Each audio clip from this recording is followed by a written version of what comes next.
இந்த வீடியோவில் நம்ம என்ன பார்க்க போகிறோம்னா நவம்பர் 2025 எத்தகைய ஒரு காலகட்டமாக பலாபலன்கள் நிறைந்த ஒரு மாதமாக சிம்மராசிக்காரர்களுக்கு இருக்க போகிறதுன்னு பார்க்க போகிறோம். அறிவியல் சார்ந்த ஜோதிட கருத்தை எந்த விதத்திலும் மூட நம்பிக்கை மிக்ஸ் பண்ணாமல், அதாவது அறிவியல் சார்ந்த விஷயத்துக்கு அப்பாற்பட்ட எந்த ஒரு விஷயத்துக்கும் போகாமல், பரிகாரங்கள் அது மாதிரி விஷயத்துக்கெல்லாம் போகாமல், உள்ளது உள்ளவாறு மிகைப்படுத்தாமல் எப்படி ஒரு ஒரு கிரகமும் கோச்சாரத்தில் ஆண்டு கிரகமாக இருந்தாலும் சரி, மாத கிரகமாக இருந்தாலும் சரி, எத்தகைய ஒரு தாக்கத்தை சிம்மராசிக்காரர்களுக்கு 2025 நவம்பர் மாதம் கொடுக்கக்கூடிய அமைப்பு இருக்குங்கிறது நம்ம கொஞ்சம் துல்லியமாக பார்க்க போகிறோம்.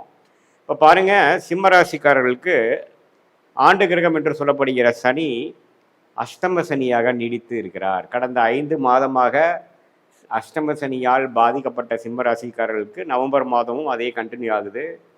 குரு 11ஆம் இடத்துல இருந்த குரு இப்போ என்ன ஆகிறாருன்னா 12ஆம் இடத்துக்கு வக்ர ரீதியாக கடகத்துக்கு சனி 8ல் குரு 12ல் அப்படிங்கிற மாதிரி ஒரு அமைப்புகள் கொடுக்குதுங்க.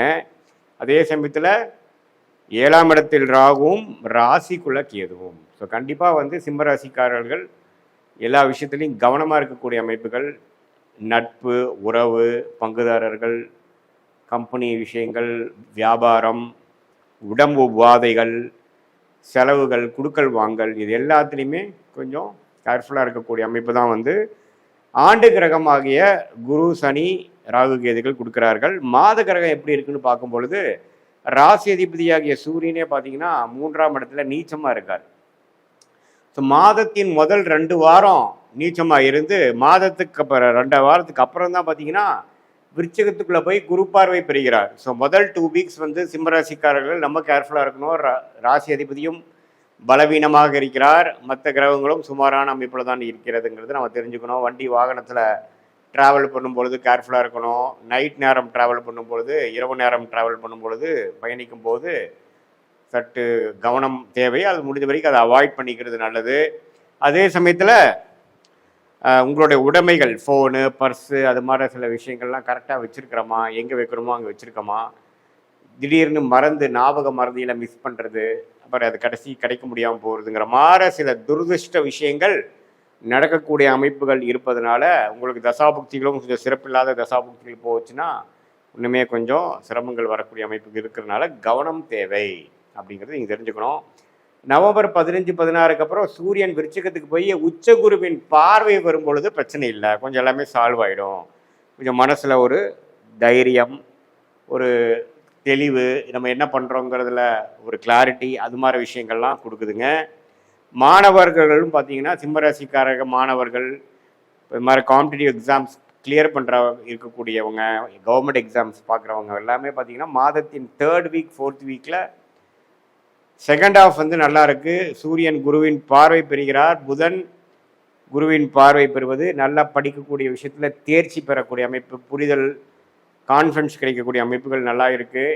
ஸோ சிம்மராசிக்காரர்களுக்கு செகண்ட் ஹாஃப்லேருந்து கொஞ்சம் படிப்படியாக என்னதான் அஸ்தம சனி நடந்தாலும், விரயங்கள் கொடுத்தாலும் சில பாசிட்டிவான விஷயங்கள் நடக்கக்கூடிய அமைப்புகள் இருக்குது. சுக்கிரன் சுக்கிரனோட வீட்டிலேயே பெரும்பாலானோட டைமில் 3ஆம் வீட்டில் இருக்கிறதுனால அந்த எதிர்பாலினத்தில் இருக்கக்கூடிய விஷயத்தில் சில கேர்ஃபுல்லாக இருக்கக்கூடிய அமைப்புகள் தேவைப்படுகிறது.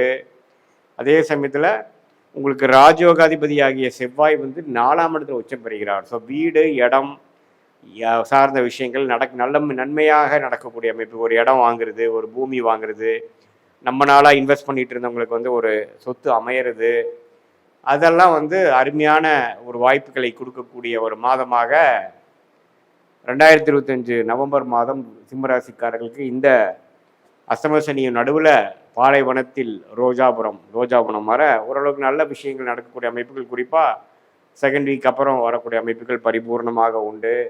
இல்லத்தரசிகளுக்கும் பார்த்திங்கன்னா அவங்க பேரில் சில சொத்து வாங்குறது, கொஞ்சம் வீட்டில் கொஞ்சம் கருத்து வேறுபாடுகள்லாம் நீங்கி கொஞ்சம் சுப விஷயங்கள் நடக்கிறது. சீனியர் சிட்டிசன்ஸுக்கும் பார்த்திங்கன்னா கொஞ்சம் அவங்களுடைய பாகப்பிரிவினை விஷயங்கள்லாம் கொஞ்சம் சால்வ் பண்ண ட்ரை பண்ணுறது, உடம்பு உபாதைகள் கொஞ்சம் சரியாகிறதெல்லாம் கொஞ்சம் பரவாயில்லையா இருக்குது. பட் என்னதான் இருந்தாலும் செவ்வாயின் பார்வை ராகுக்கு இருக்கிறதுனால, ராகு 7ஆம் இடத்துல இருக்கிறதுனால குடும்பத்தில் சிறு சிறு தொந்தரவுகள், கருத்து வேறுபாடுகள், ஆர்கியூமெண்ட்ஸ் அதெல்லாம் வரக்கூடிய அமைப்புகள் இருக்குது. அதை நீங்கள் கொஞ்சம் அவாய்ட் பண்ணிக்கணும். இல்லைன்னா அது வந்து வெடித்து மனசில் ஒரு கசப்புணர்வை கொடுக்கக்கூடிய அமைப்பை கொடுக்கக்கூடியதாக இருப்பதனால கொஞ்சம் நீங்கள் சிம்மராசிக்காரங்க என்ன பேசுகிறோம், நம்ம என்னதான் நம்ம எக்ஸ்பிளைன் பண்ணாலும் நம்மளை புரிஞ்சுப்பாங்களா, அல்லது மௌனமாக இருக்கிறதே சரியா, அல்லது நம்ம வந்து பேசுகிறது சரியா, நம்ம கரெக்டாக பேசுகிறோமா, நம்ம பேசுகிறத அவங்க புரிஞ்சுக்கிற நிலைமையில் இருக்கிறாங்களா, அதெல்லாம் நீங்கள் பார்த்து தான் நம்ம செயல்படணுமே ஒழிய, இல்லை எனக்கு தோணுது நான் பண்ணுறேன் அப்படின்னு எடுத்தமா கமுத்தமாங்கிற மாதிரி ஒரு விஷயம் பண்ணும் பொழுது அஸ்தம சனி அதோட வேலையை செய்து நமக்கு சிறப்பான ஒரு பலன் கொடுக்காது அப்படிங்கிறதை நீங்கள் தெரிந்து கொள்ள வேண்டும்.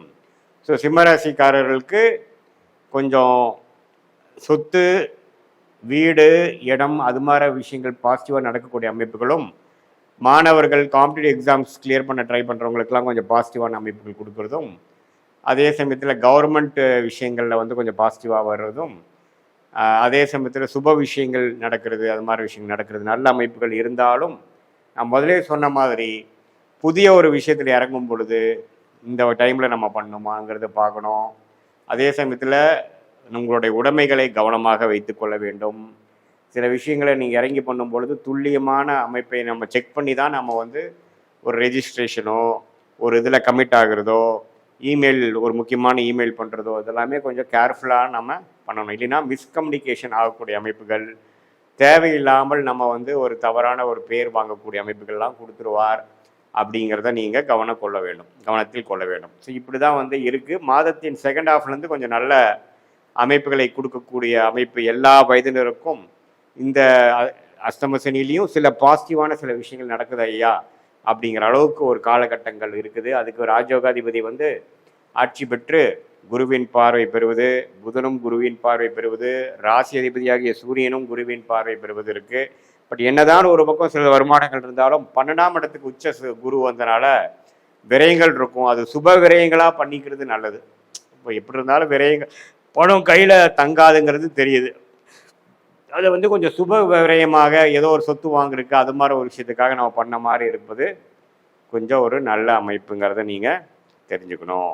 இதுதான் ஒரு பொதுவான பலன். உங்களுடைய ஜென்ம ஜாதகத்தில் பிறந்த தேதி, பிறந்த நேரம், பிறந்த ஊரை வைத்து வரக்கூடிய அந்த ஜென்ம ஜாதகத்தில் நீங்கள் என்ன லக்னத்தில் பிறந்தீங்க, அந்த லக்னத்துக்கு ஏற்ற மாதிரி என்ன மாதிரி தசா புக்திகள் இப்போ நம்ம பேசிகிட்டு இருக்கக்கூடிய டைமில் வந்து போயிட்டு இருக்குது. நவம்பர் மாதம் என்ன வருது, என்ன புக்தி, என்ன அந்தரம் ஓடிட்டுருக்கு, அதோட அந்திரநாதன், தசநாதன், புக்திநாதன், இப்போ கோச்சாரத்தில் நம்ம பேசிகிட்டு இருந்த அமைப்பில் எது மாதிரி அமைப்பில் இருக்கிறாங்கிறதெல்லாம் சேர்த்து வைத்து பார்க்கும் பொழுது ஒன்றுமே துல்லியமான பலன்கள் நம்ம எடுத்து எதிர்காலத்தில் நம்ம எது மாதிரி டைரக்ஷனில் நம்ம வாழ்க்கை போகுது, எது மாதிரி முடிவுகளை எப்போ எடுக்கலாம், எது நமக்கு பிராப்தங்கள் இருக்குது, எது நமக்கு பிராப்தங்கள் இல்லைங்கிறது தெரிந்து அதுக்கு தகுந்த முடிவுகளை நாம் எடுக்கும் பொழுது வாழ்க்கையில் எளிதில் வெற்றி பெற முடியும் என்று நான் சொல்ல விரும்புகிறேன்.